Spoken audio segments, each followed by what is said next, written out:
Hello everyone! I'm so excited to share with you these very beautiful snake plants. Ang ating topic po today is mga snake plants. Ito po yung mga nakikita nyo na iba-ibang shapes. They are commonly called snake plants. They belong to the genus. Ang tawag po dati is Sansevieria. Pero recently po, naririnig ko rin sa mga live selling. They refer to these plants as Sansevieria pa rin po. Although, na-classify na po sila under Dracaena trafficiana. Pero yon, Sanse pa rin ang tawag, dwarf Sanse, Sansevieria. So, we will refer to them as Sansevieria pa rin. Although, commonly, known po sila as snake plants. Ito po yon. Yan yung commonly yung nakikita almost everywhere sa mga harap ng mga businesses, kahit po sa bahay. Napakagandang dekorasyon po ito kasi ang gaganda niya, tapos lumalaki siya ng gusto. So you can tailor it depending on the place that you'd like to decorate it with. And kung gusto niyo naman po na tabletop lang, meron din tayong tinatawag na dwarf sans. Ayan o, di ba? Parang pareho sila. Although ito lang, hindi talaga lumalaki. So, usually nakalagay sa mga tabletops to, sa offices, sa bahay. Ayan, ang ganda-ganda niya po, di ba?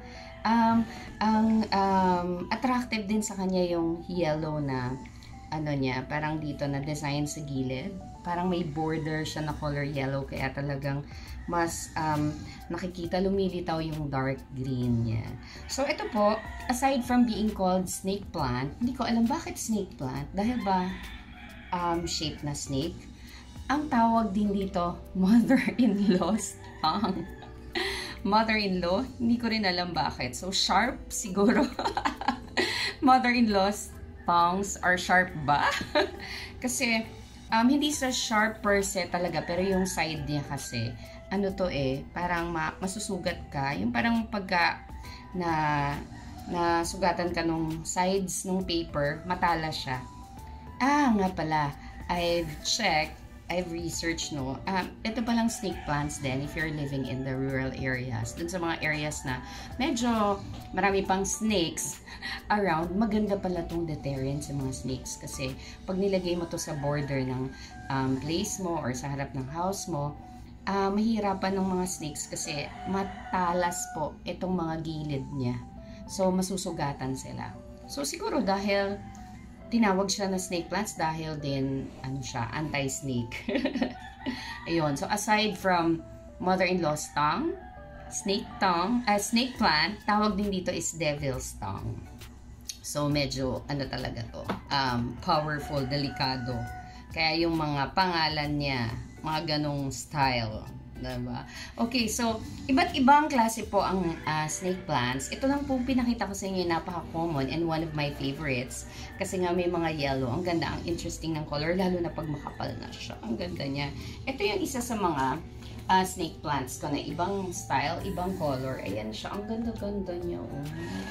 Maganda siyang attraction, kumbaga centerpiece, or ito yung pinaka, nakakaagaw pansin. Kasi ang bushy, ang laki, tapos ang ganda ng colors, meron siyang mga spots, meron siyang design, ayan parang sa tiger ba yan? Ayan yung tsura niya. Yung iba't ibang leaves niya nagva-variegate, ang ganda niya.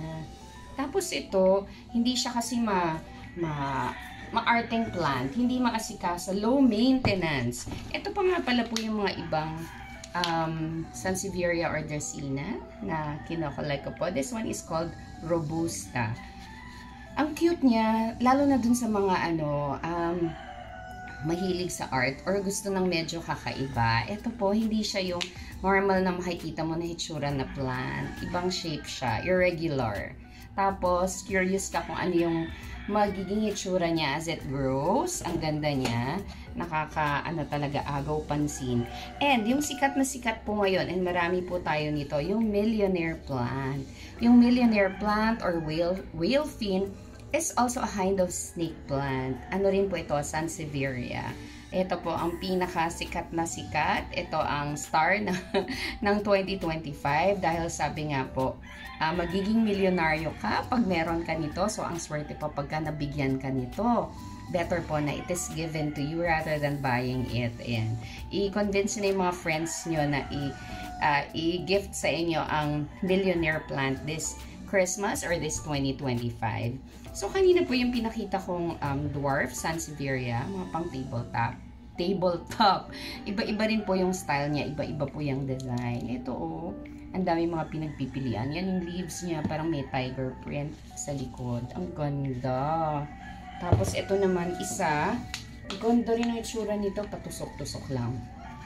So, sobrang dami pong varieties nito, and yun nga, napakadali niyang alagaan, especially for newbies or yung mga ngayon palang magiging plantita.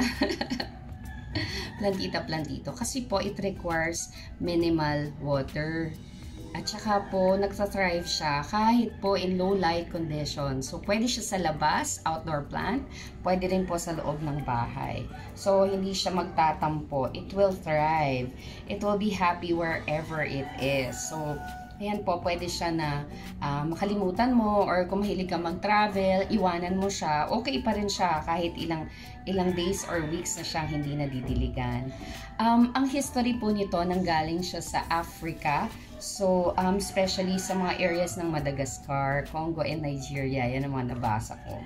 So, ito, very resilient siya sa init, sa drought, kahit walang tubig. Kaya naman po, kahit na iwanan mo siya, hindi mo siya masyadong diligan, okay siya, magsa-survive siya.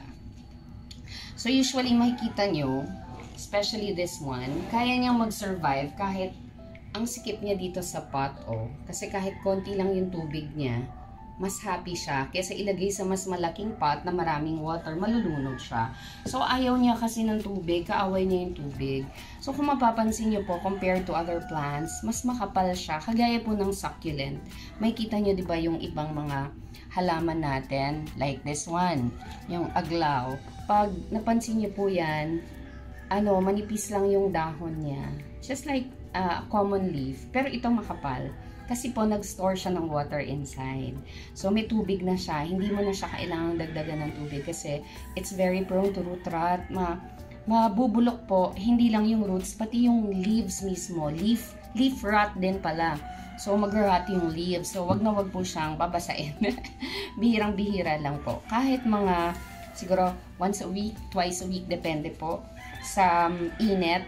Pero, kung completely dry na po yung kanyang soil, i-check nyo, saka nyo po siya diligan. So, ayan po, para siyang succulent, no? And makikita nyo rin yung cuticle ng leaf, yung top ng leaf, medyo siya, makintab siya compared sa iba. So, yan yung characteristic niya na common sa lahat ng mga snake plants, sa mga snake plants na makikita nyo. So, eto, ang best po dito sa snake plants, kaya gustong-gusto ko siya, this is the best air purifier. So, ayan galing po yan sa NASA, certified pa yan by NASA, na nag-emit siya ng oxygen, especially at night, lalo na po pag natutulog tayo. So, best din ito for bedroom. So, sa bedroom po, pag natutulog ka, ilagay mo to, napupurify niya yung air mo, lalo na sa loob ng bedroom na, halimbawa po naka-aircon kayo, laging nakasarado. Ito po, meron kayong natural air purifier. So, mga toxins, mga na nawawala, mga formaldehyde na siya, ito yung panlaban sa mga bad chemicals around you. Tapos, aside from that, speaking of energies, it remits positive energies. So, pangontra to sa mga nega-nega natin dyan. So, yung mga, siguro mga bumibisita sa inyo or pumunta sa office nyo na medyo bad vibes, bad energies, ito yung kumukontra. Yan, siya yung nag-emit ng positive energies. So, dahil nga po may positive energy siya, it brings you luck, abundance, professional growth daw, makakatulong daw ito. So, let's see, sa akin naman, I think halos lahat naman po ng plants will bring joy and fortune kasi nakakapagpasaya siya. So, ito po, maganda pong magkaroon ng ganitong plant, and pwede siyang ilagay sa different parts of the house. Yung iba po, for good luck, sabi sa feng shui, ilagay ito sa door para mawa-welcome yung good energy papasok sa loob ng bahay. And maganda rin po itong panlagay sa loob ng toilet, ng comfort room. Kasi ang toilet, medyo bad yung energies niya kasi that's where we, diba, dispose of our yung mga wastes. So, ito yung panlaban dun sa mga bad energy sa loob ng ating toilet. So, it is said din daw po na kapag meron kayo, best to choose the southeast part of your room, of your place, of your house. It will bring you good luck as well yun. So, ang dami-dami na nating good luck sa bahay. Magkaroon lang tayo ng snake plant. So, marami tayong snake plants. Maraming good luck na papasok sa bahay natin. So, yan po. As I said a while ago, very minimal po ang maintenance. It doesn't require fertilizer, pero if you would like to fertilize, pwedeng lagyan ng organic matter, pwedeng lagyan ng vermicast, o kaya po ang ginagawa ko sa bahay kasi we always eat eggs, diba? Marami tayong eggs. So, iniipon natin mga eggs, yung mga eggshells. Pwede po siyang palitin. Ano mga tawag dito? Gawin siyang fine. Ako sinasama ko dun sa mga coffee grinds. Ito. So, papagsamasamahin siya and then dinadagdag siya sa soil as a supplement. Or kung meron kayong vermicast, cow dung, or kahit na anong organic matter, dried leaves, barks, whatever it is, isama natin sa plants. Usually, di ba po yung pinaghugasan ng bigas bago natin isaing, ayun, very helpful po siya. Ang ganda, nagpapaganda rin po siya ng plants.